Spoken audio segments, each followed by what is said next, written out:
Alright, so now that Indian has finally announced the Indian Challenger, and we have official images, official documentation, official specs, official tech, and everything involved, I can finally give my thoughts and impressions on what I think about it all.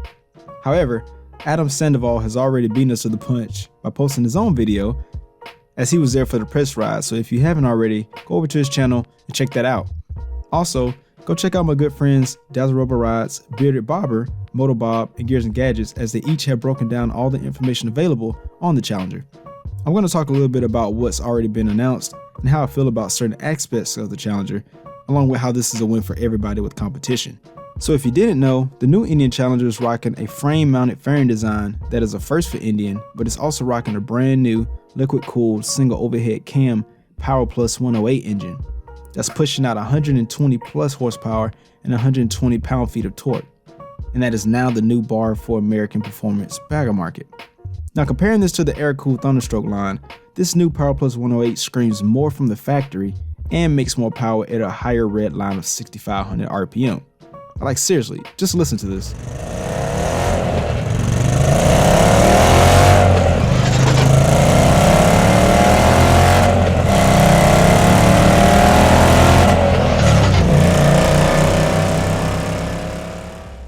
That higher rev line alone gives me feelings of nostalgia, as it begins to remind me of my Scout Bobber, although it had a red line that was closer of 9,000 RPM.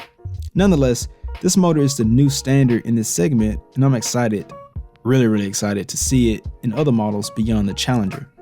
And the best part is, these are just EPA numbers, so I'm even more excited to see what shops like Lloyd Motor Works and other tuners will do once they get their hands on it, if they haven't gotten their hands on it already. But can anyone else say Power Cruiser without getting tongue-tied? Or better yet, say Power Plus 108 Power Cruiser Big Bore Supercharger? I'll wait. Now let's talk more about some of these features.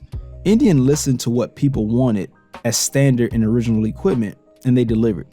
We got inverted front suspension on a lightweight aluminum frame, hydraulically adjustable Fox rear suspension, Brembo brakes on dual disc, LED lighting, and for those who want it, you got electronic aids like Smart Lane technology with a 6-axis Bosch IMU, traction control, cornering ABS, and even drag torque control. It even has a 6-gallon tank. I could keep going, but you get the point that it's loaded with options at a competitive price point. But again, if you want to know more about that in detail, check out some of the other channels I mentioned earlier. Now, as I said in my previous video about the Indian Challenger, it will be competing with multiple other frame-mounted fairing motorcycles like the BMW K1600B, Honda Goldwing, Kawasaki Vaquero, and also the Harley Road Glide.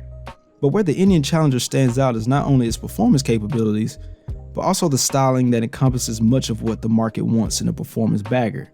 As for myself, I got my first taste of the Road Glide on my tour through Cali when my good friend Chris let me ride his. While I didn't get a chance to fully experience this Road Glide that was also tuned with the 114, I can say that I get the appeal of the frame-mounted fairing movement. But before going more into why the Challenger is going to make competition better, I want to address the negative comments that have been said so far. Straight up, no one outside of press has gotten a chance to experience the Challenger or experience this new engine platform. So those out there that have made negative comments and videos on the Challenger have absolutely no merit. I mean, come on, are you really going to trust the words of someone who works for the competition? My point exactly.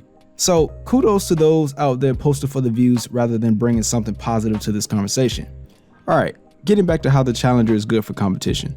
See, as a consumer, you should welcome the Indian Challenger because it literally punches the status quo in the face and sets a new standard on what we should expect from motorcycle manufacturers. With emission regulations like Euro 4 and Euro 5, it's getting increasingly competitive on producing these power numbers while also giving us what we want as consumers and still abiding by the laws of the government with emissions.